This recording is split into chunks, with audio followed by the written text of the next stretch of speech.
Llegados al mar ancho del sur, por el cual creo que jamás navegaron otras naos salvo las nuestras, entraron en él. Y viendo Magallanes que la tierra firme se volvía hacia el norte, enderezó su viaje por aquel espacioso e incógnito mar.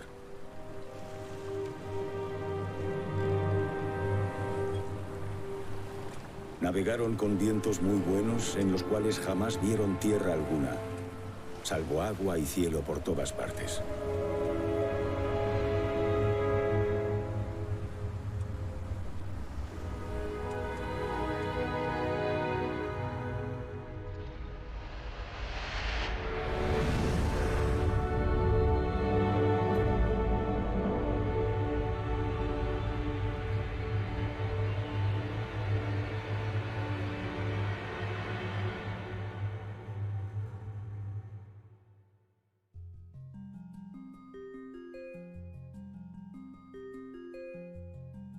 El hombre siempre ha querido ir más allá de donde estaba. Siempre se ha preguntado pues, qué había más allá del trozo de tierra que habitaba, o de la isla en la que estaba, o del mar que veía.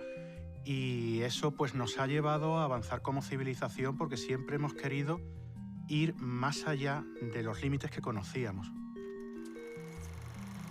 Eu penso que não há limites para aquilo que a humanidade, para aquilo que o homem pode fazer. Porque é algo, descobrir, explorar, é algo que está dentro de nós. De esa forma, pues se consiguieron descubrir nuevos continentes, nuevos océanos, incluso, como ocurrió con la expedición de Magallanes, demostrar la redondez de la Tierra, ¿no? De una forma práctica.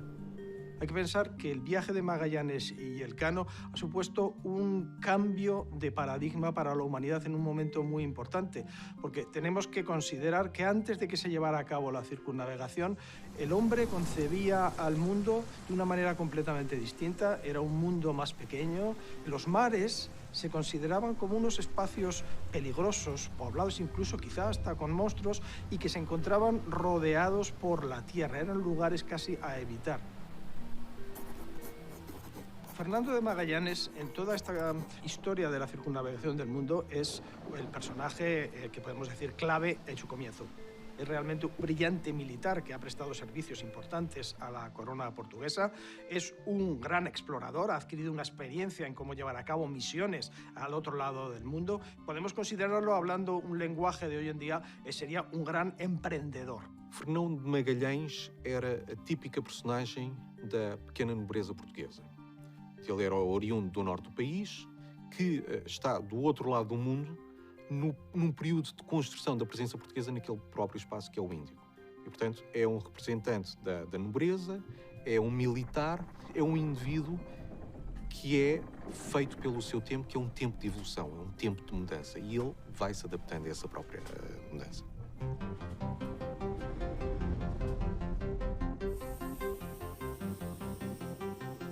En el siglo XVI en su conjunto, el gran reto de la exploración era saber cómo era la imagen del mundo. Era un momento transitorio entre la Edad Media y la Edad Moderna, en ese marco de grandes exploraciones marítimas por parte de España y Portugal. Entre Portugal e Espanha existia essencialmente uma competição. Portanto, o Tratado de Tordesilhas estabeleceu os termos deste jogo, se quisermos.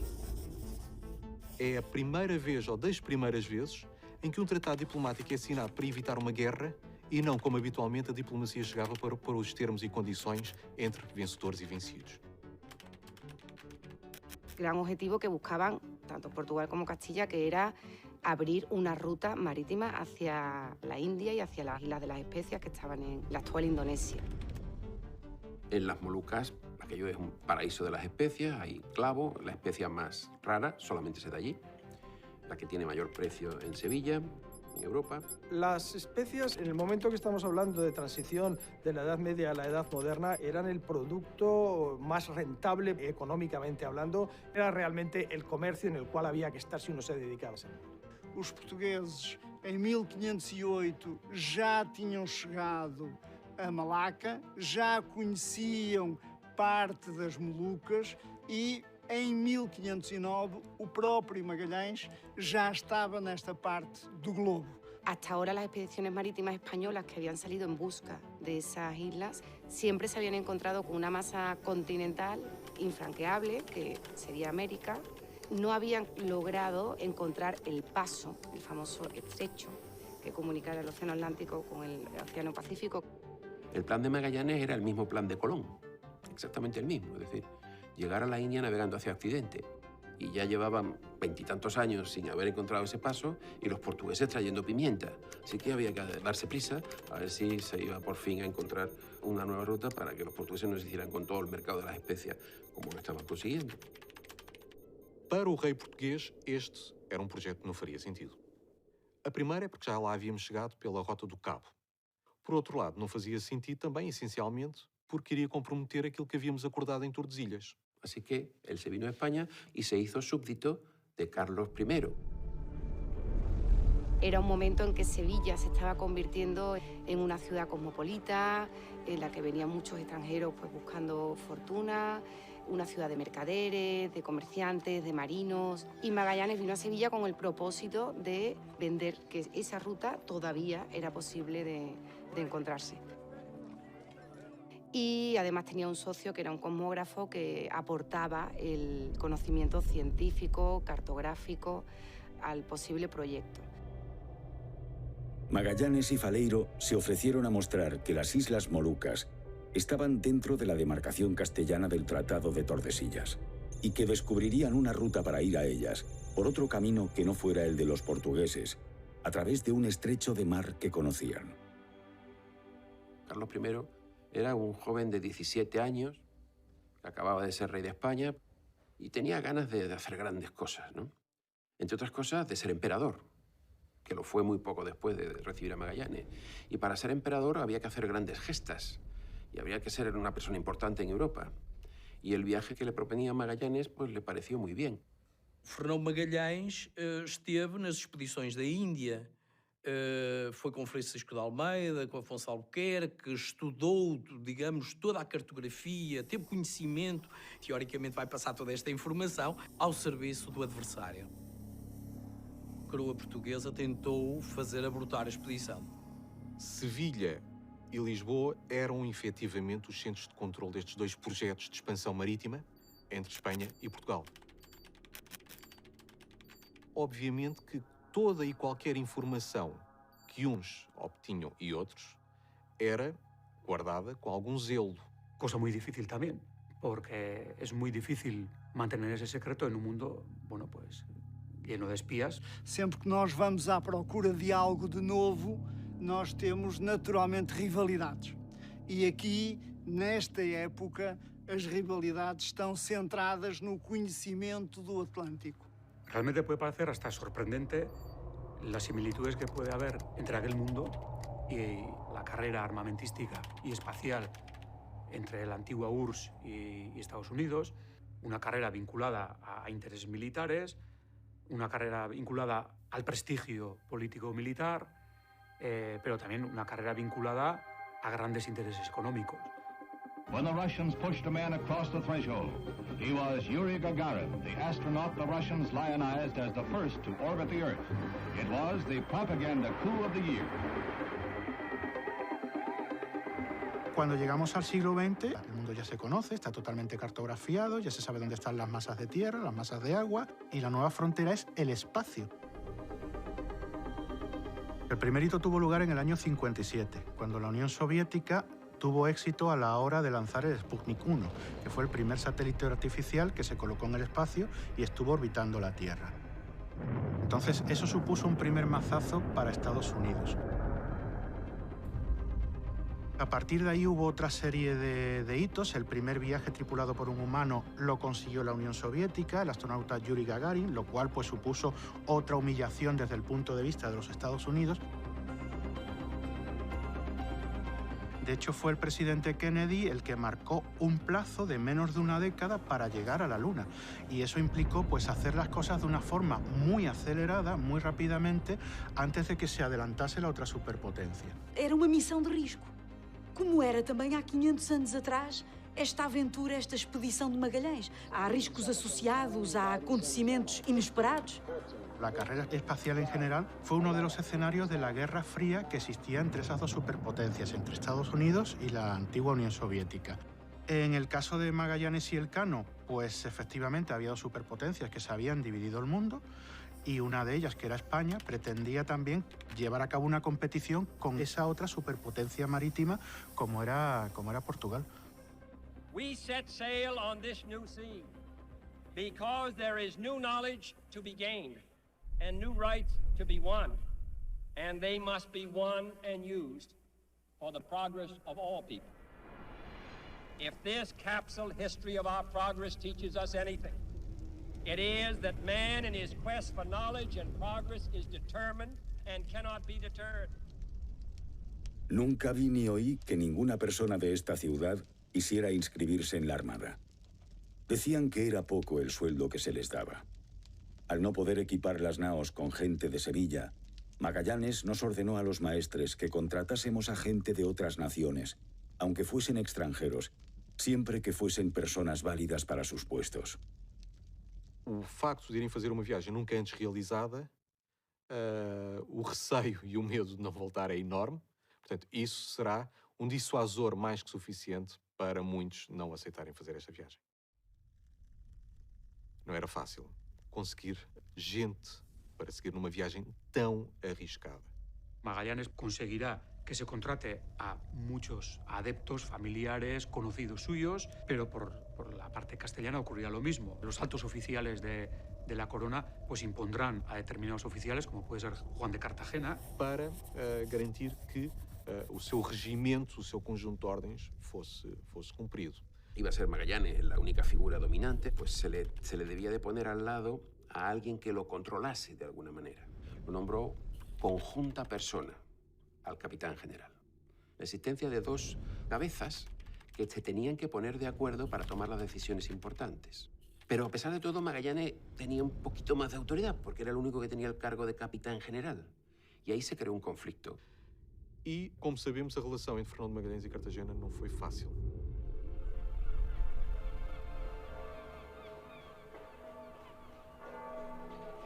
Entre los tripulantes vascos contratados para la expedición se encuentra Juan Sebastián del Cano, maestre de la Concepción. Y el encargado de la navegación, el encargado de tomar todas las decisiones que atañían al mantenimiento del barco, era la máxima autoridad de una embarcación. Muchas veces se afirma que Elcano era un reo de la justicia que se embarcó en la expedición precisamente para librarse del castigo asignado a aquellos que vendían barcos al extranjero. Elcano es miembro de un linaje volcado absolutamente al mar, que en aquella época buscan tanto la fortuna como la gloria, el honor, en el mar. Al principio los españoles no querían apuntarse, se apuntaron muchos extranjeros, pero aunque fueron muchos extranjeros, los españoles eran 2/3 del conjunto de la expedición y el otro tercio pues, serían extranjeros, sobre todo italianos y portugueses. la parte de los marineros, estaba Enriquillo, que se llama muchas veces. Enrique de Malacar pues era un esclavo de Magallanes que se le llevaba como intérprete. El malayo, en cualquier caso, era un idioma que se empleaba en Malasia, Indonesia, toda esa zona.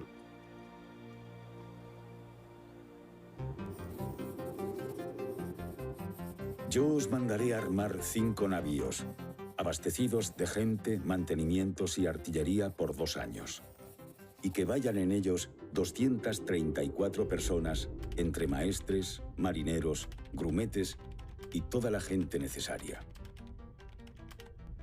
Los preparativos de la Armada se iniciaron inmediatamente tras la firma de las capitulaciones en Valladolid, el 22 de marzo de 1518. El rey ordena a los oficiales de la Casa de la Contratación que enseguida armen 5 navíos para una expedición de 2 años. La Trinidad fue la capitana, su capitán fue Fernando de Magallanes. La San Antonio, que su capitán fue Juan de Cartagena. La Concepción, capitaneada por Gaspar de Quesada. La Victoria salió de Sevilla capitaneada por Luis de Mendoza y la Santiago, su capitán fue Juan Serrano. Eram navios diferentes em termos de dimensões. Os navios de menores dimensões seriam utilizados, por exemplo, para sondar, para explorar rios e mais perto de costa. Os navios de maiores dimensões, essencialmente, para levar os mantimentos necessários a uma viagem tão longa e para levar todas as peças de subselente necessárias também durante a viagem. Obviamente, tentava-se abastecer os navios das provisões necessárias para garantir a alimentação a bordo. Temos essencialmente alimentos secos, salgados, conservados em salmoura também, para poder durar o máximo tempo durante a viagem. Temos também muitas espécies vivas a bordo, galinhas, coelhos, água fresca. Todos los bastimentos necesarios, la artillería, las armas de infantería, los útiles de pesca, los útiles de comedor, las mercaderías de rescate. El rescate era la mercancía europea que se llevaba, en este caso a las Molucas, para intercambiarla por las especias. Se hablaba de rescate porque se consideraba que las especias eran de los europeos y que las rescataban del poder de los indígenas, ¿no? Esas mercancías eran en gran parte baratijas.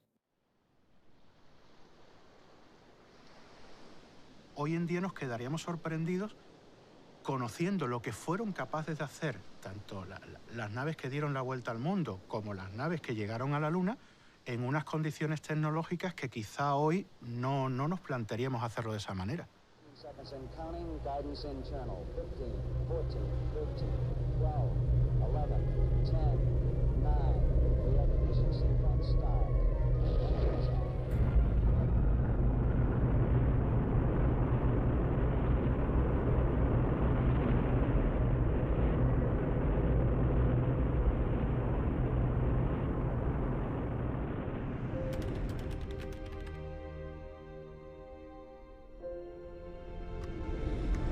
El 10 de agosto de 1519, la escuadra, llevando a bordo todo lo necesario, anunció su salida del puerto de Sevilla con una descarga de artillería.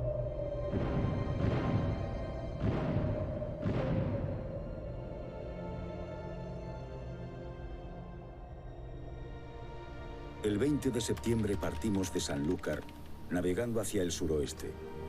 Y el 26 llegamos a una de las Islas Canarias, llamada Tenerife. Nos detuvimos 3 días para cargar carne, agua y leña. Magallanes siguió, después de salir de Canarias, una ruta un poco extraña, bastante pegada a la costa africana. Eso, con los problemas que ya había habido entre los capitanes españoles y Magallanes, provocó el miedo a que Magallanes se dirigiera a alguna colonia portuguesa en África. Magallanes recibió la noticia que le enviaba a su suegro, Diego Barbosa, desde Sevilla, de que había algunos capitanes de la expedición que podían conspirar contra él si no se sentían bien tratados o si intuían que por ser portugués pudiera terminar traicionando al rey. La relación entre Magallanes y Elcano, inicialmente, parece que hay una relación cordial. Esa relación se irá entorpeciendo una vez que zarpan. Magallanes tenía que dar a conocer a todos los capitanes de los barcos la ruta que se tenía que seguir. Y eso no lo hizo él. Cartagena le decía, ¿has cambiado el rumbo? ¿Por qué?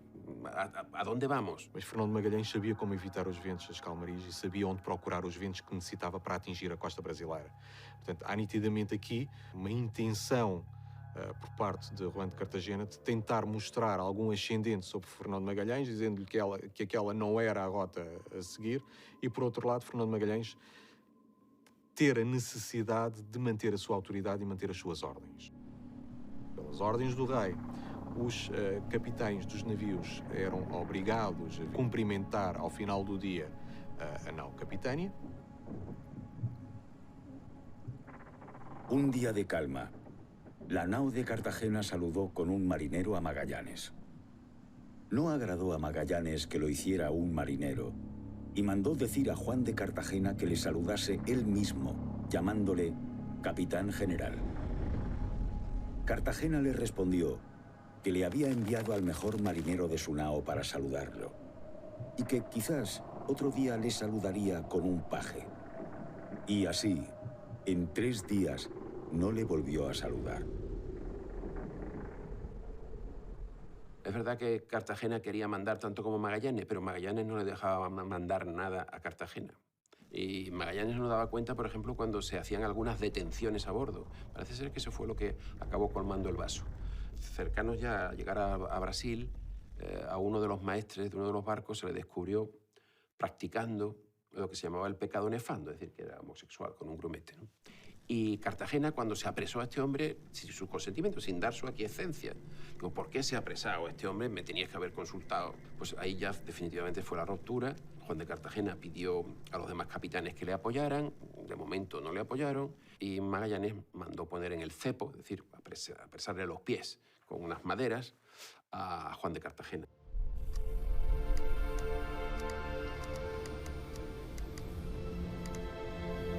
Esa travesía se desarrolló en 75 días aproximadamente, desde las Canarias hasta Brasil. Uma baía de águas calmas, paradisíaca, com verde extremamente intenso. Aquí nos aprovisionamos de abundantes gallinas, de patatas, de cañas dulces, de carne. Hicimos ventajosos cambios. Por un anzuelo o por un cuchillo, nos dieron 5 o 6 gallinas. Por un peine, 2 gansos. Por un espejito, el pescado suficiente para comer 10 personas.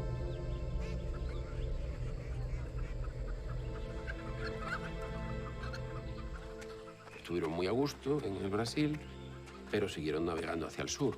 Llevaban ya 8 meses desde que salieron de Sevilla. Continuaron costeando Sudamérica, que sí era conocido por la expedición de Juan Díaz de Solís, hasta el Río de la Plata. Y a partir de aquí, toda la costa que iban a encontrar era desconocida. Ahí sí que ya se estaban metiendo en una parte ignota del mapa. Había muchos entrantes, cada cabo, cada bahía, era necesario explorarlo detenidamente por si se trataba del paso que andaban buscando. El clima se fue haciendo cada vez más hostil. Ya estaba entrando en el invierno austral y Magallanes decidió detenerse en un puerto natural que encontró, que llamó Puerto de San Julián.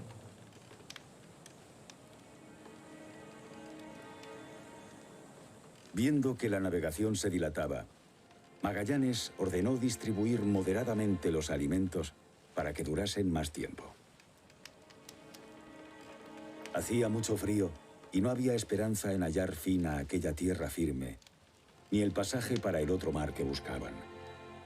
Padeciendo tanto hambre y frío, era imposible durar mucho tiempo con el racionamiento que se había impuesto. Los marinos le rogaban que se volviese de allí y que le bastase con haber llegado donde la temeridad de ningún mortal había osado llegar. Pero Magallanes les hacía saber una cosa: que él estaba determinado a morir antes que volver con deshonra a España. los miedos y la manera de pensar de toda esa gente tenía que ser en una expedición de este tipo de descubrimiento pues, muy importantes. Ellos se aferraban mucho a su religiosidad, pero también había mucha superstición. Se están adentrando en mares que nunca nadie antes había navegado, que eso tuvo que crear una ansiedad y un estrés importante entre la tripulación. Juan Díaz de Solís había terminado muerto porque le atacaron los indios guaraníes que había allí en Río de la Plata, que por cierto terminaron descuartizándolo y comiéndoselo. Eran antropófagos. Hay muchos tratados donde se ven animales marinos, monstruos marinos devorando los barcos y todo eso. Uno dice, bueno, es que los antiguos pensaban en monstruos, pero uno ve una película como Alien, el octavo pasajero, y ve un monstruo terrible. Como decía Goya, el sueño de la razón produce monstruos. Cuando no sabemos, pues inventamos.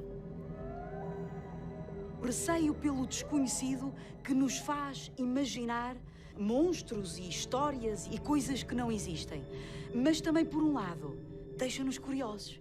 Apesar do receio, querermos conhecer mais e explorar os oceanos, e explorar o fundo do mar e explorar o espaço.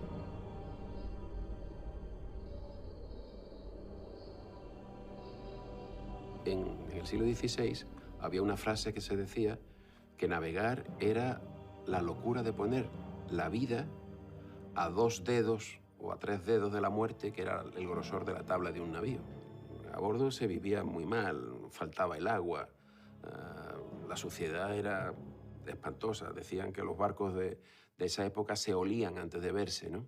Pero ¿cómo van en los viajes espaciales? Van ahí también embutidos, mucha gente metida en espacios muy angostos. São ambientes extremos. No espaço temos a gravidade zero, temos a microgravidade e no fundo do mar temos a pressão. Temos que pensar que eles têm que ultrapassar os limites e têm que conseguir suportar condições que nós nem conseguimos imaginar.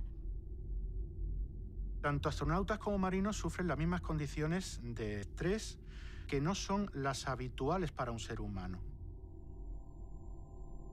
Tiene evidentemente bastantes motivos para sentirse muy diminuto ante lo que tiene ante sí.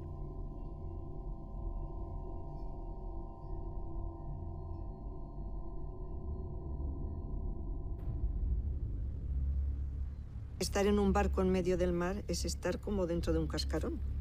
Y eso hace que el mal genio, que los roces y esto también se produzcan más. El Cano, como maestre de la Concepción, se posicionaría en contra de Magallanes, apoyaría las propuestas de Cartagena, Quesada, etc. Magallanes, no siguiendo ninguna astucia, abierto a la enemistad, había quitado a Juan de Cartagena el cargo de capitán. Cartagena lo había sentido mucho y desde entonces buscaba ocasión para la venganza. Magallanes en el puerto de San Julián se detuvo un periodo prolongadísimo de 148 días. La gente no lo entendía, por qué estaban allí tanto tiempo. Pensamento que começa a crescer e uma dúvida sobre a capacidade que Fernão de Magalhães teria ou não em realizar uma viagem tão longa. Los capitanes de otros barcos decían que aquella parada iba a consumir los alimentos, que no estaba previsto hacer aquella parada. Él estaba dejando pasar el invierno, haciendo invernada allí. Los capitanes de las otras 4 naos formaron un complot para asesinar al capitán Magallanes. El complot fue descubierto. Un hombre acabó descuartizado y otro apuñalado. En este caso, el Cano apoyó a Juan de Cartagena y a los rebeldes, y Magallanes quiso ahorcar al Cano y a 40 más. No ahorcó a tanto porque se hubiera quedado sin gente. Magallanes supo reaccionar a tiempo y desde luego digamos que acabó con el motín rápidamente. Lo duro que había sido durante el viaje, en este caso, inicialmente no fue tan duro con los castigos. Magallanes no podía descabezar. La expedición no podía quedarse sin maestres, no podía quedarse sin oficiales, no podía quedarse sin muchos personajes claves de los que dependía el éxito de la expedición. Fernão de Magalhães não podia matar o Juan de Cartagena, porque a sua condição social só o rei é que poderia decretar a sua morte. Mas estava comprovado que também não podia confiar nele. Juan de Cartagena e o bispo que acompanhava a expedição também foram presos e acabaram por ser deixados à sua sorte numa ilha próxima. E esta foi a principal mensagem para todos de Fernão de Magalhães, ou seja, chegou ao limite da sua tolerância e a partir deste momento ele não poderia deixar comprometer o regimento que o próprio rei Carlos V lhe havia entregue com os objetivos dessa mesma viagem e deixar também comprometer a autoridade que lhe havia sido investida pelo próprio rey. Nos sucedió en este sitio otra desdicha. La nao Santiago, que se había destacado para reconocer la costa, naufragó entre los escollos. Sin embargo, toda la tripulación se salvó de milagro. La tripulación permaneció durante 2 meses en el sitio del naufragio para recoger los restos del navío y las mercancías que el mar arrojaba periódicamente a la orilla. Había allí una gran cantidad, sobre todo los víveres y la caballería, las herramientas, todo lo que era necesario para el arreglo de los barcos. Están allí hasta pues, octubre. Los tripulantes de la nao Santiago se repartieron entre el resto de los barcos que quedaban. Las 4 naves siguieron navegando. Llevaban ya muchos días y, curiosamente, solo tardaron 2 en encontrar un cabo, el cabo que llamaron las 11.000 vírgenes, que era el cabo que, sin ellos saberlo, en el que empezaba el estrecho de Magallanes. Sin saber lo que era, entramos y anduvimos por ella 5 leguas hasta la noche.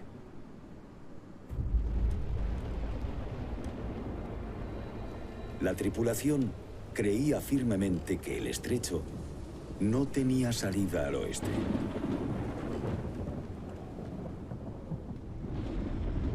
En el estrecho las corrientes son fortísimas, llena de vericuetos, de islas, de canales, es dificilísimo. El clima es muy inestable, muy inhóspito, se levantan vientos muy fuertes de repente. Aquí estaba Magallanes muy pensativo. A ratos alegre, a ratos triste, porque cuando le parecía que aquel era el estrecho que él había prometido, se alegraba tanto que decía cosas de placer. Luego se tornaba triste si por alguna imaginación le parecía que no era aquel el paso. A mitad más o menos del estrecho encontraron una bifurcación que no estaba nada claro cuál de las 2 vías sería la alternativa a elegir. Entonces lo que hizo fue enviar de avanzadilla a las naos San Antonio y Concepción.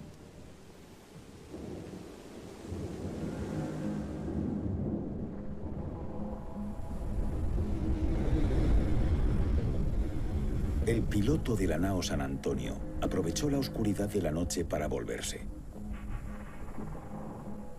Encadenaron y hasta hirieron al capitán de la nao.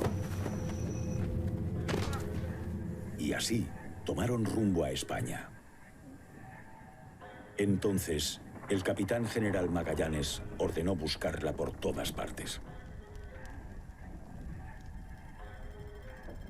No hubo manera, la San Antonio ya andaba lejos y bueno, y no tuvieron más remedio que proseguir.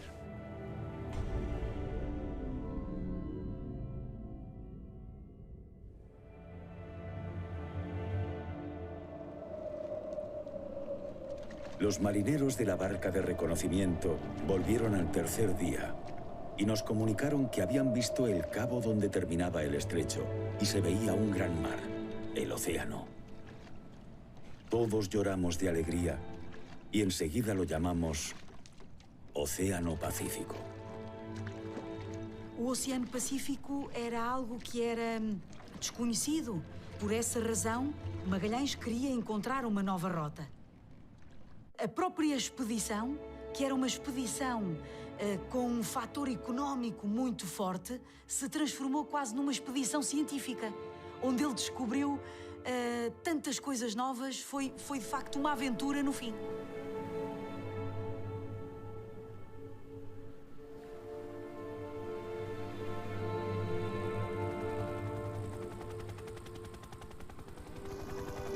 Se trata de una coincidencia bastante bonita, el hecho de que siglos después los astronautas que fueron a la Luna por primera vez hubiesen amerizado en el Océano Pacífico.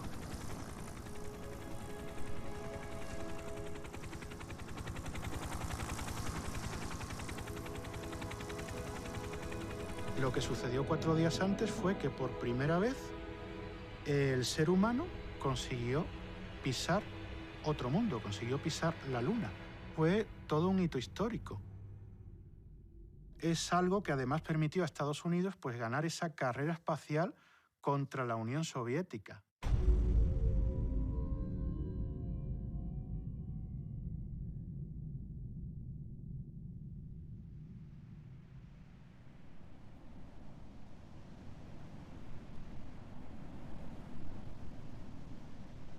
La navegación en el Pacífico se inició cuando llegaron al extremo final del Estrecho de Magallanes. Allí rápidamente Magallanes lo que hace es poner rumbo al norte, buscando salir de aquellas latitudes tan frías y tan inhóspitas y tratando de ganar zonas con clima más benigno. El Pacífico era mucho más extenso de lo que realmente ellos creían y claro, se pasan 3 meses navegando, pero casi sin nada alrededor. Lo sorprende en primer lugar sin víveres suficientes, porque la nao que deserta, la San Antonio, era como si dijéramos la nao despensa que habituallaba a las otras. En el momento que deserta y vuelve a España, lo deja con un número de víveres pues muy reducido en aquel momento. El agua que nos veíamos obligados a beber era pútrida y hedionda. Frecuentemente nuestra alimentación quedó reducida a serrín de madera como única comida. Hasta las ratas, tan repugnantes para el hombre, llegaron a ser un manjar tan caro que se pagaba cada una a medio ducado. Llegamos al terrible trance de comer pedazos de cuero con los que se cubría el palo mayor. Además de los muertos, tuvimos marineros enfermos que sufrían dolores en los brazos, en las piernas y en otras partes del cuerpo. Claro, además, ven, explica cómo se les van, cómo tienen una enfermedad en la boca en la que les crecen las encías, claro, y se les caen los dientes, el escorbuto. Sabemos que ao fim de um mês, 2 meses de viagem, quando chegava às calmas equatoriais, com as altas temperaturas, todos os alimentos frescos que entretanto se levavam, vegetais e frutas que entretanto se levavam, estavam praticamente podres. A própria água chegava a ter um sabor e um cheiro de tal forma mau que era necessário despejar vinagre e vinho para misturar com água para que esta pudesse ser bebida. Com o passar dos anos, com o passar dos séculos, foram sendo desenvolvidas novas formas de conservar por mais tempo esses mesmos alimentos. E, portanto, só muito mais tarde é que se desenvolve uma dieta talvez mais preparada para operações militares, para viagens de longa distância, do que propriamente naquele tempo. La alimentación ha ido modificándose afortunadamente con el paso del tiempo. Hay que tener mucho cuidado con la alimentación porque la alimentación, por un lado, tiene que ser capaz de satisfacer las necesidades energéticas de esos astronautas o de esos marinos. Pero por otro lado no se nos puede olvidar que la alimentación para el ser humano tiene un cierto carácter social. Comemos en familia, nos gusta comer con los amigos, nos gusta celebrar éxitos preparando una comida, preparando una barbacoa. La alimentación para el ser humano no es simplemente nutrirse, va mucho más allá, es todo un ritual. Conociendo la historia de distintas misiones, pues el instinto de supervivencia yo creo que puede llevar al ser humano a prácticamente cualquier cosa. Es un instinto que te hace superar prácticamente cualquier barrera con tal de seguir vivo. Navegamos durante 3 meses y 20 días sin probar ningún alimento fresco. Pienso que nadie en el porvenir se aventurará a emprender un viaje parecido. Y uno que estaba en la gavia gritó: ¡Tierra! ¡Tierra! Todos nos alegramos tanto que se tenía por loco al que menos señales de alegría mostraba.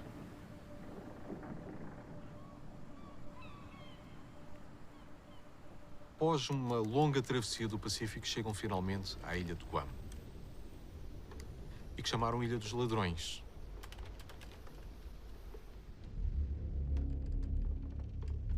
Magallanes quiso detenerse para aprovisionarse de víveres y refrescos. Pero no fue posible, porque los isleños venían a nuestros barcos y nos robaban sin que nosotros pudiéramos impedirlo. Como represália, Fernando Magalhães percebeu que tinha que dar uma demonstração de poder. Entonces el capitán, irritado, saltó a tierra con un grupo de hombres armados. Se quemó 40 o 50 casas, así como muchas de sus canoas, y se mató a 7 hombres.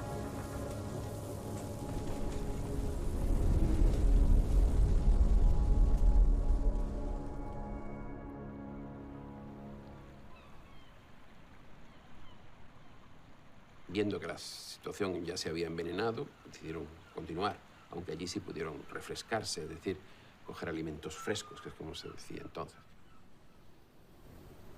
Además, si uno ve el derrotero, puede pensar que Magallanes quisiera desviarse del camino hacia las Molucas y pretendiera antes buscar en otras regiones de donde él pudiera haber tenido noticias de que también hubiera otras islas, con tal de conseguir después, para él y para su descendencia, algún tipo de beneficio. Y les dan noticia de una ciudad que se llama Cebú, a la que incluso les ayudan a dirigirse. Cuando vio Cebú, con una vegetación exuberante, con gran verdor, vio que los indígenas, y sobre todo los reyes, llevaban collares de oro al cuello, gruesos collares de oro, dijo, este es el sitio en donde yo me quiero quedar. El domingo 7 de abril, entramos en el puerto de Cebú. Magallanes ordenó izar todos los pabellones para disparar en descarga cerrada toda la artillería, lo que causó gran alarma entre los isleños.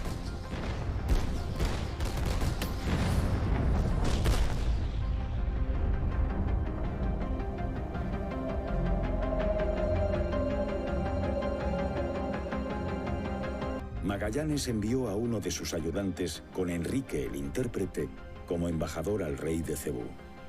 Llegados a la villa, encontraron al rey rodeado de una inmensa multitud, alarmada por el estruendo de las bombardas.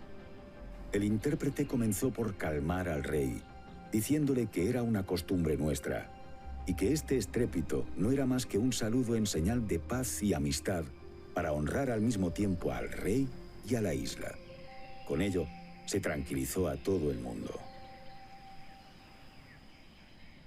Pensarmos que é período de charneira, período de passagem de uma mentalidade do final, quase de uma mentalidade medieval, para uma mentalidade moderna. E, portanto, o próprio Fernão de Magalhães encarna muito bem aquela geração do seu tempo, que eram homens de armas, mas também muito curiosos sobre todos os aspectos da navegação, sobre tudo, inclusivamente o próprio comércio. Naquela época, a religião era também a última tábua de salvação a que estes homens se podiam agarrar. E, portanto, muitas das vezes, o cotidiano de bordo, ao longo destas viagens, era fortemente marcado por rituais religiosos, pela celebração de missas. Aquí nuestra gente se regocijó mucho. Las muestras de la gente de Cebú fueron de mucho placer. El señor de esta isla y su mujer, con poco ruego, se hicieron cristianos. Y en menos de 15 días, más de 10.000 en esta isla se convirtieron al cristianismo. Foi ritual entre os dois. Aos olhos de Fernão de Magalhães, de cristianização de futuro parceiro, e aos olhos do Mabon, muito possivelmente, de instituição de laço de fidelidade, de amizade, de aliança com novo poderoso aliado. Magallanes allí busca el acercamiento con el rey local que hay allí, con el fin de que quiera establecer una alianza con el rey de Castilla y que aquello formara parte de ya las tierras del rey de Castilla. Magallanes tenía concertado con el rey Carlos I, que sería el gobernador de las islas que pudiera ir encontrando. Porque lo que Magallanes quería es ser un noble a la antigua usanza, un rico home, que se decía entonces, un señor de vasallos, y decidió que aquella era su tierra. Acabamos por herdar, por ganhar aliado, ponto de apoio, agente comercial de troca dos nossos produtos com os produtos que pretendíamos, mas acabamos por herdar também os tradicionais inimigos deste nosso novo aliado. El rey de Cebú estaba muy contento de convertirse al cristianismo sin beneficio alguno.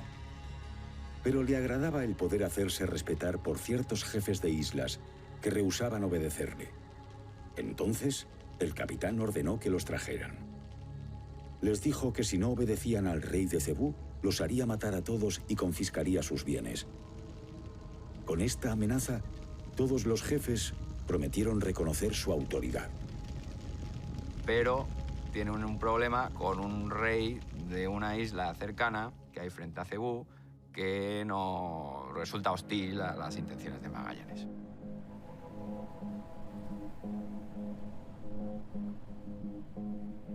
Un solo señor fue tan soberbio que no quiso acudir a la llamada. Se llamaba Lapu Lapu y vivía en una pequeña isla al norte de Cebú, a la cual llamaban Mactán. Magallanes se mostró injuriado y dijo en público que había que vengar aquella ofensa. Un hombre que llevaba un negocio de tal importancia no tenía necesidad de probar sus fuerzas.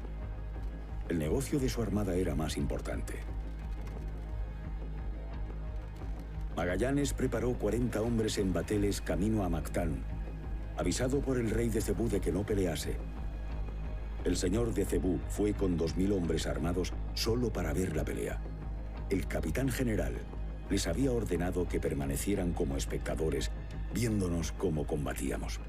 Decide ir a buscar a ese rey rebelde, quizá con tal de mostrar a los demás la capacidad y la fuerza que tenían los soldados castellanos. Para combatir con un ejército de 2000 indios, indígenas de las Filipinas, que llevaban grandes escudos de madera y lanzas, algunas de hierro. Magallanes, además, como tuvo que desembarcar de las lanchas, no llevaban protección en las piernas, no llevaban hierro en las piernas, no llevaban la parte de la armadura que se pone en las piernas.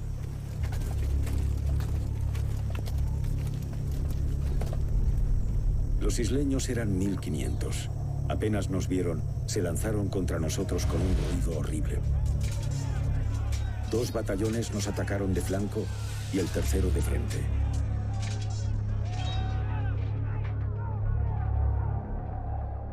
Confiando en la superioridad del número, nos arrojaron nubes de lanzas, estacas, piedras, hasta tierra, y nos fue muy difícil defendernos.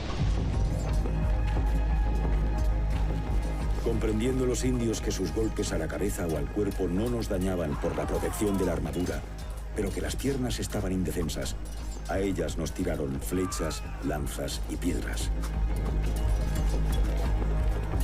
Como conocían a nuestro capitán Magallanes, contra él dirigieron principalmente los ataques.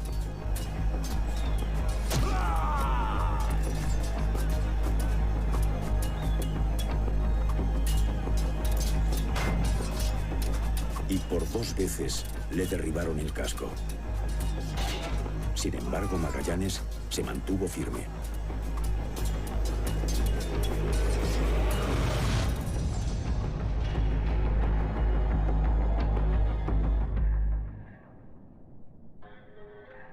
Así murió nuestro guía, nuestra luz y nuestro sostén.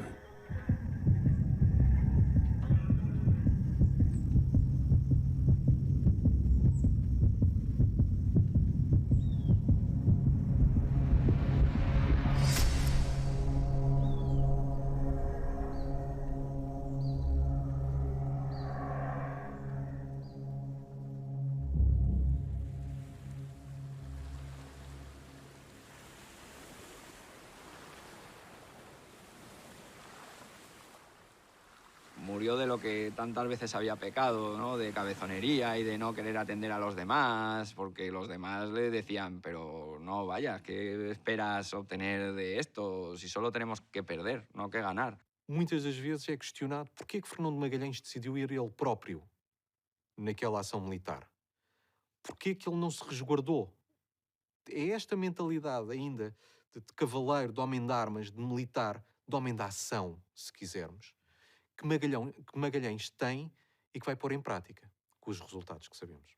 Una expedición como la de Magallanes, donde hubo revueltas, donde hubo muertes, donde hubo capitanes de barco que se dieron la vuelta, todo parecía mucho más desorganizado. Con el paso del tiempo, se ha ido aprendiendo de cómo reacciona el ser humano frente a la pérdida de un líder. En el caso de las misiones espaciales, los roles están muy bien establecidos, de forma que se sabe que si fallece el líder, el que lo sucede va a ser tal persona. Pero de cara a la continuidad de la misión y de cara a los objetivos de la misión, creo que se ha aprendido mucho sobre la psicología del ser humano y de cómo reacciona el ser humano ante determinadas situaciones críticas. Evidentemente, eso no resta que se produzca un cierto estrés y se produzca una situación tensa, porque fallece un ser humano. Fallece una persona que tienes ahí.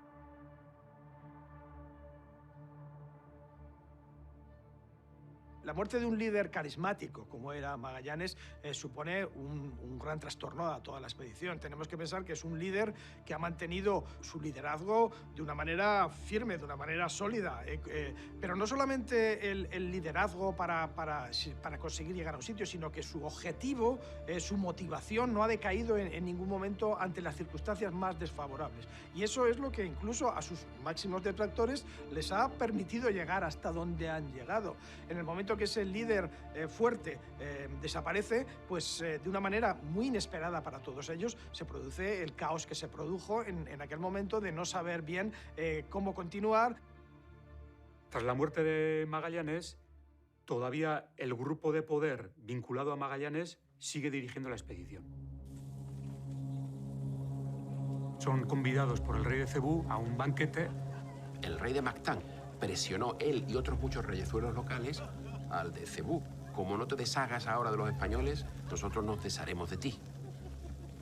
Acuden los dos capitanes junto con otros 25 tripulantes y bueno, van a ser asesinados.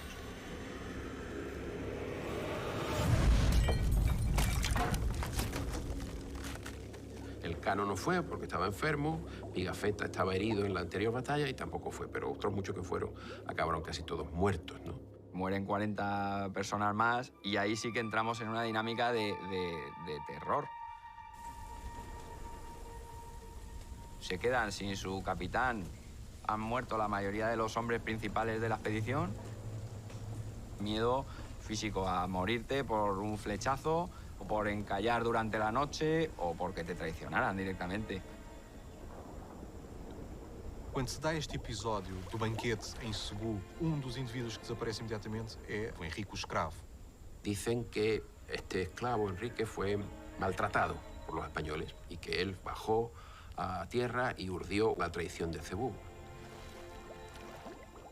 O que é certo é que Henrique deveria ter sido libertado após a morte de Fernando Magalhães e tal não sucedeu. Mas não sabemos de todo porque acabamos por ficar sem informação sobre o que sucedió a Enrique. En el momento en el que salen de Cebú huyendo después de aquella traición, no son suficientes marineros para gobernar 3 naves y necesitan deshacerse de una. Era relativamente normal sacrificar um navio que estivesse em piores condições para dar todos estes materiais para que assim os outros pudessem seguir a sua viagem. Queman la Concepción para que no la cojan los portugueses ni hagan uso del barco otras naciones. Los tripulantes que quedan se dividen entre las 2 restantes, que son la Trinidad y la Victoria.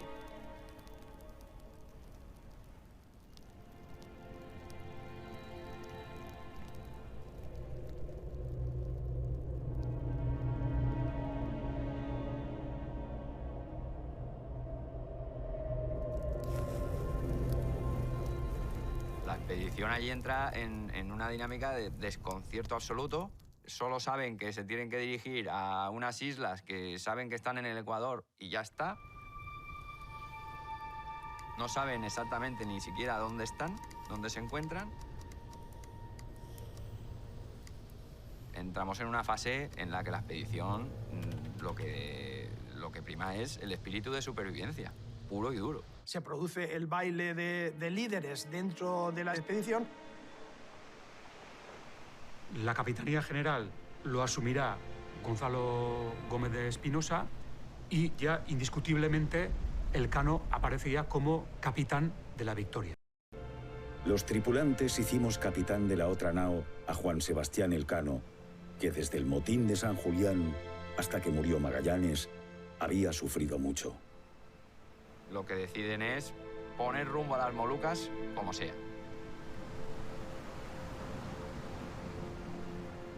Y a partir de ese momento, cada vez que se encuentran con una nave en el medio del mar, la asaltan, preguntan por dónde están las Molucas, si hay alguien que les sepa llevar, se quedan con él, y en ese plan terminan llegando a las Molucas en cuestión de un mes. Todo esto que hemos hecho, lo hicimos por venir a las Islas Molucas y no por hacer mal a nadie. La voluntad del emperador nuestro Señor es de tener paz y amistad con quien la quiere tener con él. La Trinidad y la Victoria son las dos únicas que consiguen llegar a las Islas de las Especias, el gran objetivo de la expedición. Y hasta los 2 años de salir de Sevilla no llegan a las Molucas.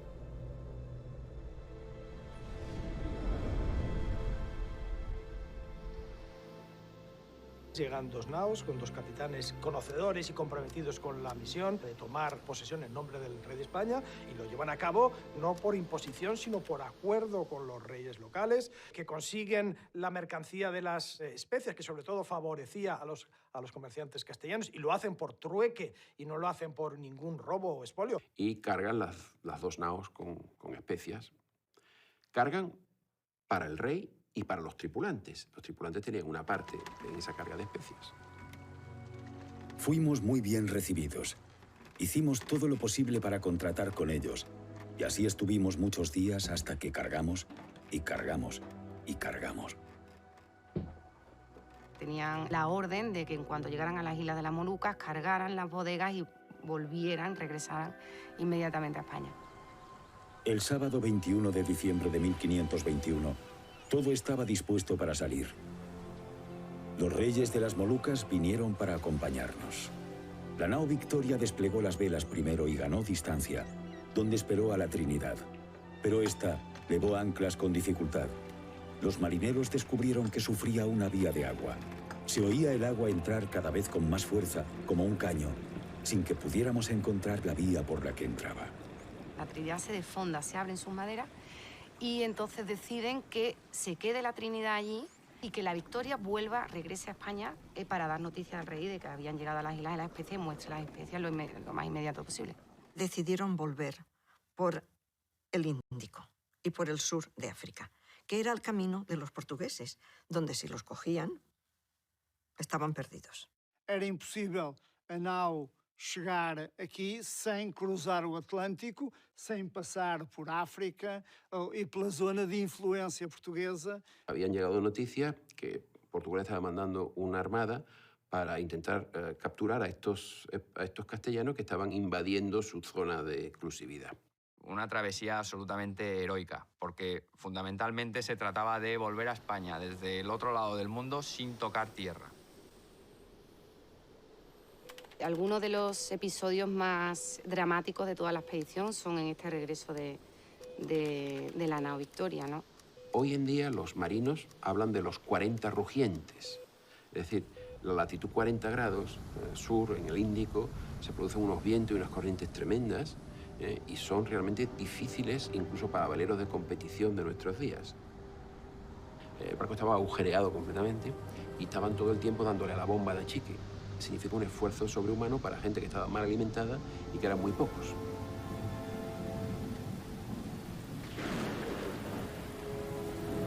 Para doblar el Cabo de Buena Esperanza, tuvimos que permanecer 9 semanas enfrente con las velas recogidas, a causa de los vientos que acabaron en una tempestad horrible.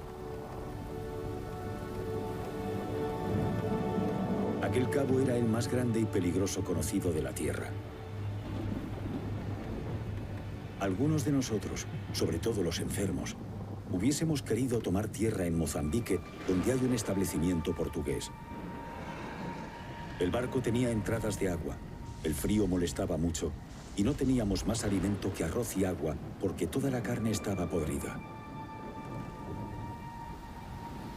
Pero la mayor parte de la tripulación, más esclavos del honor que de nuestras propias vidas, decidimos esforzarnos por regresar a España, aunque tuviésemos peligros que correr. Fue una travesía marcada por el hambre, por la enfermedad, por la muerte, los peligros y el miedo, vamos.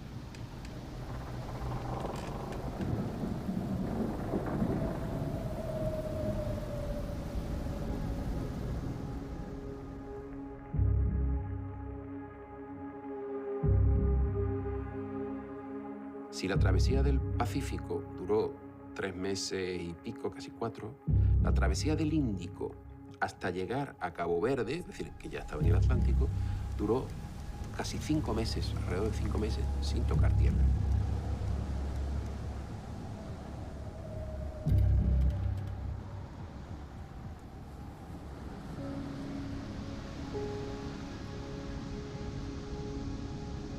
Quisieron tocar tierra, pero no se los permitió ni la costa, que era muy abrupta, ni los vientos que los empujaban contra la costa.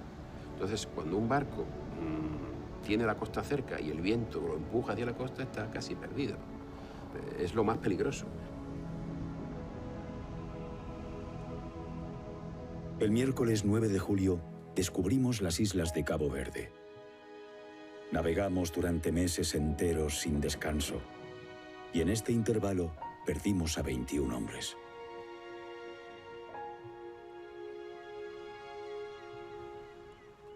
Quando a Vitória chega a Cabo Verde, Sebastião de Elcano tenta seguir a estratégia de que era um navio que vinha das Índias Ocidentais, portanto era um navio espanhol, e que por uma tempestade ou por algumas condicionalismos da viagem, acabou por ter de procurar as ilhas de Cabo Verde para se reabastecer.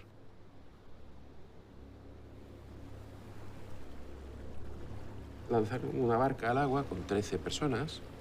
Estas 13 personas consiguieron traer arroz una vez y los mandaron otra vez y ya la barca no volvió.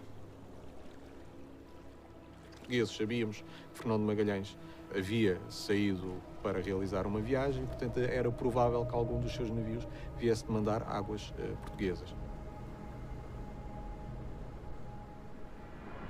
En 5 meses, solo comiendo arroz y agua, no tocamos ninguna tierra por miedo al rey de Portugal, que tenía ordenado tomar nuestra armada en todos sus dominios.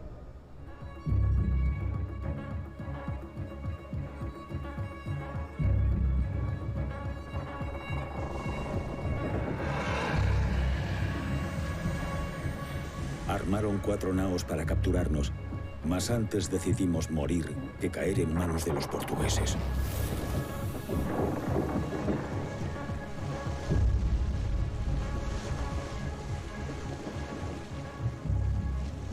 ¿Por qué pasó esto? Hay quien dice, y es posible que sea así, porque pagaron con clavo. Pagaron el arroz que compraban con la especie que llevaban a bordo, con el clavo. Y el clavo solamente se da en las Molucas. Pero también es posible que uno de los 13 que bajó era portugués. Y que se los delató a las autoridades portuguesas. Y ya esa vuelta, que les quedaba desde Cabo Verde hasta España, volvió a hacerse pesada porque ya estaban entrando en el verano.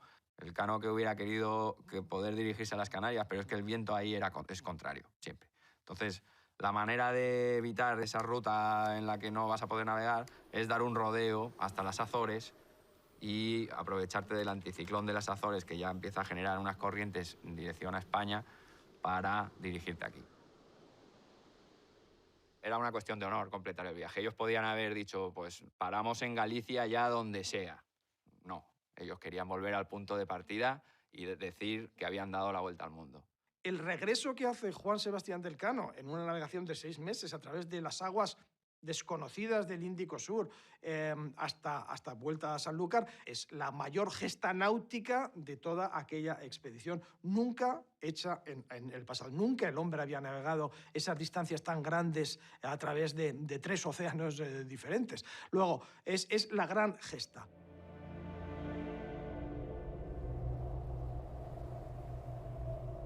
Gracias a la providencia, el sábado 6 de septiembre entramos en la bahía de Sanlúcar.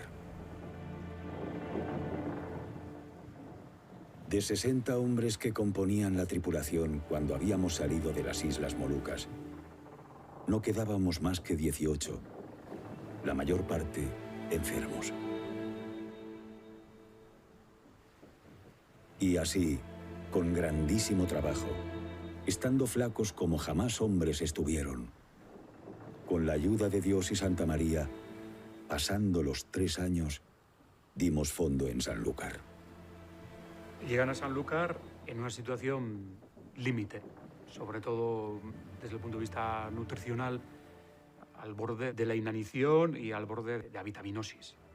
De hecho, una de las primeras medidas que va a adoptar la casa de contratación va a ser enviar marineros que suban ese barco de Sanlúcar a Sevilla. Están en tal situación que ya no son capaces de subir ese barco por el Guadalquivir, y también les llevarán alimentos frescos, frutas frescas, para que se nutran esos supervivientes. Fue un éxito maravilloso porque por lo que, digamos, se descubrió o se conoció, pero al mismo tiempo fue un sacrificio en vidas tremendo, que cuando se piensa uno dice, ¿esto mereció la pena? Tantas muertes y tanta gente muerta. Esto que la historia lo diga. De los 250 hombres que salieron, 50 desertaron. Volvieron a su casa 30 y tantos. Los 18 del Cano, los 12 de la isla de Cabo Verde, que después volvieron a España, ya son unos 30. Y después los 3 o 4 que volvieron de la Trinidad, 30 y tantos.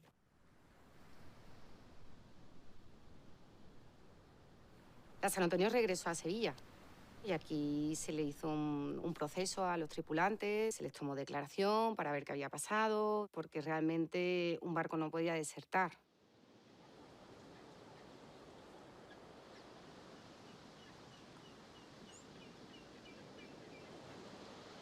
La Trinidad decidió volver por el Pacífico, es decir, intentó un tornaviaje.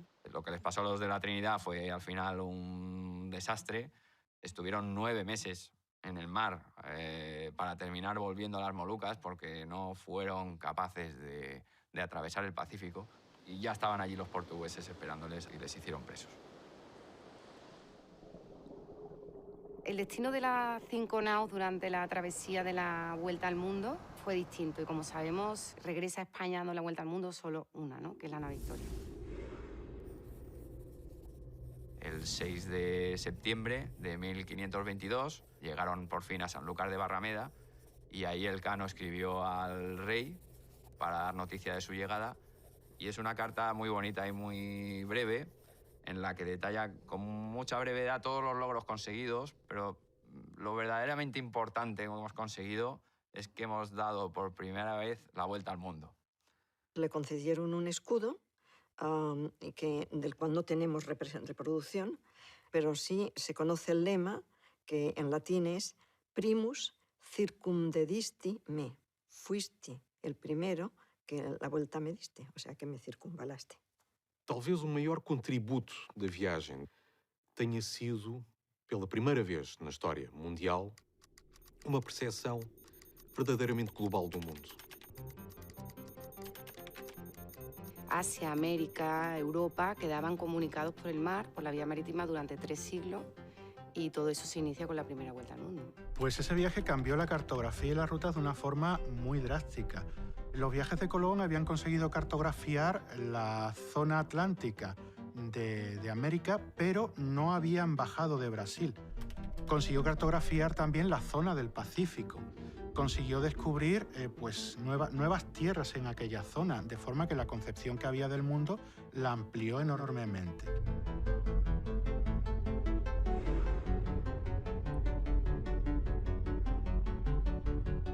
Muchas veces vivimos una confrontación entre magallanistas y elcanistas, como si la cuestión del viaje fuera una cuestión cuyos logros correspondieran solamente a uno de ellos. Realmente el Cano no se entiende sin Magallanes y Magallanes no se entiende sin el Cano. Si Magallanes no hubiera propuesto esa expedición, el Cano no se hubiera embarcado en ella, lo cual no hubiera concluido esa vuelta al mundo. Y si el Cano no hubiera concluido esa vuelta al mundo, pues probablemente las noticias de Magallanes se hubieran perdido pues, en la historia, en los papeles de la historia. Ahí sería una expedición más que había fracasado. Magalhães e Elcano deverão ser, não só para as futuras expedições, para os grandes desafios que se colocam à exploração científica e do conhecimento e tudo isso, devem ser, de facto, 2 importantes referenciais de inspiração. Esta viagem em particular, nós vamos também verificar que o conhecimento científico é essencial para essa mesma projeção. Sem esse conhecimento científico, também não é possível avançar, ter outras formas de abarcar o mundo. Primero empezamos por el Mediterráneo, después pasaron a atravesarse los océanos y después hemos pasado a los grandes espacios exteriores. Yo veo un continuo de la humanidad, una búsqueda de lo mismo, de nuevos horizontes, nuevas riquezas, nuevos campos de expansión. Nuestro nuevo plus ultra, más allá, es el espacio, ¿no? Inclusive se habla de astronautas, pero ¿qué significa astronautas? Navegantes, nautas, de los astros, ¿no? Y se hacen naves espaciales. Yo siempre he pensado que ese es nuestro océano por descobrir, nuestro mar tenebroso. Eu diria que Magalhães, há 500 anos, abriu um portal para um novo mundo da exploração. E esse portal ficou sempre aberto e foi isso que nos fez, que nos motivou para explorar ainda mais, para lançarmos satélites, sondas, mapearmos a Lua, mapearmos Marte. Foi esse o ponto de partida e foi esse portal que nunca mais se fechou. Y si me hacen la pregunta de con qué se compararía con otro hecho que bien pudiera ocurrir algún día, como puede ser el viaje por un agujero de gusano dentro de lo que son las teorías del universo plegado, que permitiera pues viajar a distancias galácticas. Pensemos si un buen día le presenta al presidente de Estados Unidos un emprendedor ruso acompañado de un científico ruso, le presentan que la teoría del universo plegado y la teoría de los agujeros de gusano es cierta y le dicen saber dónde está una. Y si en aquel momento el presidente de Estados Unidos dice pues, que la NASA mande 5 naves espaciales con los mejores astronautas que se metan por ese agujero de gusano, y lo hacen, y desaparecen por años, y un buen día, al cabo de 3 años, llega una con unos pocos supervivientes contando lo que es el mundo completamente diferente, porque cambia la concepción del universo, igual que en aquel momento se cambió la concepción del mundo. Es la misma historia. Se lanzaron 5 naos con 239 personas a una aventura que no sabían si de la cual saldrían vivos o no, y unos pocos lo consiguieron y cambiaron la mentalidad humana. Muy ilustre y alta majestad, ha de saber que hemos llegado solo 18 hombres y una nao de las 5 que su alta majestad envió al descubrimiento de la especiería con el capitán Fernando de Magallanes, que en santa gloria esté. Suplico y pido a su alta majestad que por los muchos trabajos, hambre, frío y calor que esta gente ha pasado en tu servicio, les hagas merced de la 4ª parte y 20ª de sus casas de la Quintalada. Más sabrá su alta majestad que, yendo por occidente y viniendo por oriente, hemos descubierto y redondeado toda la redondez del mundo.